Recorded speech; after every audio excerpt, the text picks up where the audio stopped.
కంటి ముందే నందనం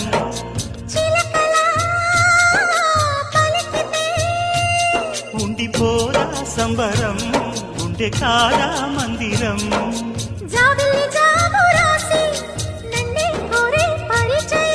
పున్నగ పూలు పూసే వన్నే చిన్నే రసమయం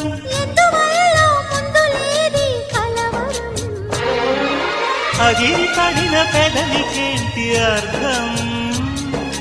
అడుగుతా